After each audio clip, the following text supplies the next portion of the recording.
Students, இப்போ நம்ம பார்க்குறது எக்ஸசைஸ் 1.6ல் first question. Test for consistency and if possible solve அப்படின்னு சொல்கிறாங்க. என்ன சொல்கிறாங்கன்னா, கன்சிஸ்டண்ட்டாக இருந்துச்சுன்னா சொல்யூஷன் இருக்கும், இப்போ சால்வ் பண்ணணும். இன்கன்சிஸ்டண்ட்டாக இருந்துச்சுன்னா சொல்யூஷன் இருக்காது, அதனால் சால்வ் பண்ண வேண்டியதில்லை. சார், தமிழில் பின் ஒருங்கமை உடையது அப்படின்னா இது தீர்வு இருக்கும், அதனால் நம்ம அதை தீர்க்கணும்.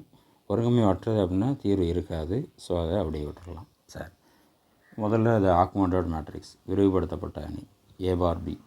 ஸோ ஏ பார் பி அப்படின்னா என்ன அப்படின்னா, ஏங்கிறது coefficient of x y z, ஒவ்வொரு மேட்ரிக்ஸின் ஒவ்வொரு ஈக்குவேஷன் உள்ள coefficient of x y z. பிங்கிறது இந்த ஈக்குவேஷனில் ரைட் சைடில் உள்ள கான்ஸ்டன்ட் டேர்ம். ஸோ அதை எழுதிட்டோம். இப்போ நம்ம இதை ரோ எக்லான் ஃபார்ம் கொண்டு வரணும். ஸோ ரோ எக்லான் ஃபார்ம் கொண்டு வரணும்னா ஃபஸ்ட் ரோ ஃபஸ்ட் எலமெண்ட் நான் ஜீரோவாக இருக்கணும், அது இருக்குது, அதனால் அப்படியே வச்சுக்கிறேன். ஸோ 2 -1 1 2. செகண்ட் ரோவில் ஃபஸ்ட் எலமெண்ட்டு ஜீரோ ஆகணும். ஃபஸ்ட் எலமெண்ட்டு ஜீரோ ஆகணும், ஃபஸ்ட் ரோ தான் யூஸ் பண்ணணும். இங்கே 6னா இங்கேயும் 6 இருந்தால் தான் ரெண்டு சப்ராக்ட் பண்ணுறப்போ ஜீரோ வரும். அதனால் நான் என்ன செஞ்சுக்கிறேன்னா, இங்கே 6னா இங்கே 6 வரணும், இதோட 3 மல்டிபிள் பண்ணணும்.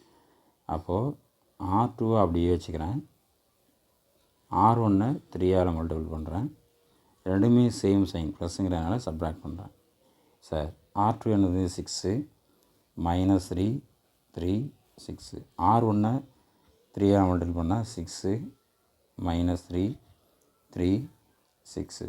சப்ராக்ட் பண்ணுறோம், இப்போ சைன் சேஞ்ச் ஆகும், மைனஸ் ப்ளஸ் ஆயிரும். இப்போ 0 0 0 0. ஸோ எல்லாமே 0 ஆயிடுது. அதே மாதிரி R3 0 ஆகணும். R3யில் ஃபஸ்ட் எலமெண்ட், தேர்ட் ரோவில் ஃபஸ்ட் எலமெண்ட் 0 ஆகணும். ஸோ ஃபஸ்ட் எலமெண்ட் 0 ஆகணும், ஃபஸ்ட் ரோ தான் யூஸ் பண்ணணும். இங்கே 4னா இங்கேயும் 4 வரணும். அப்போ R1 2ஆல் மல்டிபிள் பண்ணணும். So R3 -2 R1. R3 என்ன 4 -2 2 4. R1 2ஆல் மல்டிபிள் பண்ணால் 4 -2 2 4. சப்ராக்ட் பண்ணுறோம், அதனால் சைன் சேஞ்ச் ஆகும், மைனஸ் ப்ளஸ் ஆயிரும். 0 0 0 0. சார், நம்ம ஆல்ரெடி ஃபஸ்ட்டு ஸ்டெப்லேயே ரோ எக்லான் ஃபார்ம் வந்துருச்சு. இப்போ ரேங்க் தான் நம்ம பார்க்குறோம். ஸோ ஏ பார் பியோட ரேங்க், ஏ பார் பியோட ரேங்க்னால் இங்கே ரோ எக்லான் ஃபார்மில் நம்பர் ஆஃப் நான் ஜீரோ ரோ. இதில் எத்தனை நான் ஜீரோ ரோ இருக்குன்னா ஒன்றே ஒன்று தான். இது ரெண்டுமே ஃபுல்லாகவே 0 ஆயிடுச்சு, அது 0 ரோ. ஸோ ஒரே ஒரு நான் ஜீரோ ரோ தான். So rank 1. அப்போ ஏயோட ரேங்க் பார்க்குறோம். ஏயோட ரேங்க் பார்க்குறப்போ லாஸ்ட் காலம் ஒமிட் பண்ணிடுங்க. ஃபஸ்ட்டு 3 காலமில் இதுலேயும் நான் ஜீரோ ரோ 1 தான். ஸோ ரெண்டுமே ஈக்குவலாக இருக்குது. So rho of A is equal to row of A bar B. ஈக்குவலாக இருந்தால் கன்சிஸ்டன்ட், ரெண்டோட ரேங்க்கும் 1. பட் கன்சிஸ்டன்ட்னால் நம்ம சால்வ் பண்ணணும். அப்போ கன்சிஸ்டண்ட்டாக இருந்துச்சுன்னா யூனிக் சொல்யூஷனாக இருக்கணும்னா இன்ஃபினிட்லி மெனி சொல்யூஷனாக இருக்கணும். இப்போ யூனிக் சொல்யூஷனாக இன்ஃபினிட்லி மெனி சொல்யூஷனாக அதை எப்படி செக் பண்ணுறது அப்படின்னு பார்த்தீங்கன்னா, இந்த ரேங்க்கோட நம்பர் ஆஃப் அன்னோனை கம்பேர் பண்ணணும். நம்பர் ஆஃப் அன்னோன்னா வேரியபிள் எக்ஸு ஒய் இசட் எத்தனை இருக்குது, 3 இருக்குது. X y z, so 3. So இதோட ரேங்க் கம்பேர் பண்ணுறப்போ நம்பர் ஆஃப் அன்னோன் அதிகமாக இருக்குது.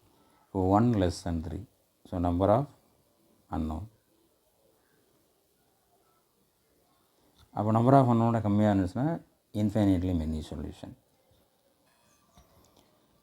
தமிழில் row of A is equal to row of A bar B is equal to 1 3. 3 விட கம்மியாக இருக்குது, லெஸ் than 3. ஸோ 3ங்கிறது மாறிகளின் எண்ணிக்கை எக்ஸு ஒய் இசட். சரிங்களா? இப்போ மாறிகளின் எண்ணிக்கை விட கம்மியாக இருந்துச்சுன்னா ஒருங்கமையுடையது எண்ணிக்கையற்ற தீர்வுகள். சார், இப்போ consistent and has infinitely many solution. தமிழில் ஒருங்கமை உடையது மற்றும் எண்ணிக்கையற்ற தீர்வுகள் உண்டு. சார், இப்போ தீர்வு இருக்குதுன்னு சொல்லிட்டோம், சொல்யூஷன் இன்ஃபைனைட்லி மெனி சொல்யூஷன். இப்போ சால்வ் பண்ணணும். எப்படி சால்வ் பண்ணுறது அப்படின்னா, லாஸ்ட்டு ஈக்குவலன்ட் மேட்ரிக்ஸை நம்ம மேட்ரிக்ஸ் ஈக்குவேஷன் ஃபார்மேட்டில் எழுதுகிறோம். அதாவது ஏஎக்ஸ் ஈக்குவல் டு பிங்கிற ஃபார்மேட்டில் எழுதிக்கிறோம். ஸோ ஏங்கிறது இந்த ஃபஸ்ட்டு 3 காலம் 2 -1 1 0 0 0 0 0 0. பி எக்ஸுங்கிறது variable x y z. B last column 2 0 0.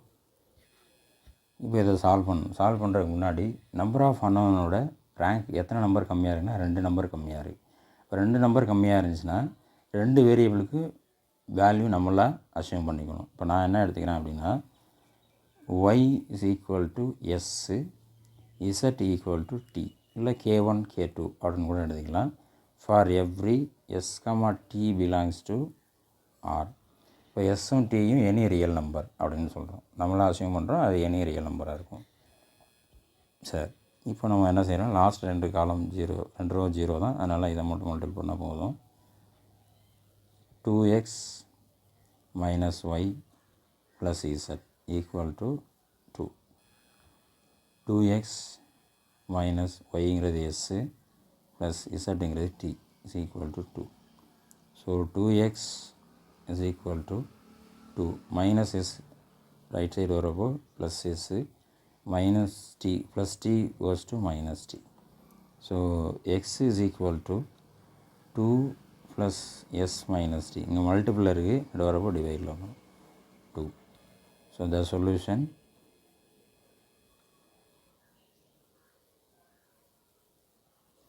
x is equal to 2 plus s minus t by 2, y is equal to s, z equal to t. இங்கே s, t belongs to R.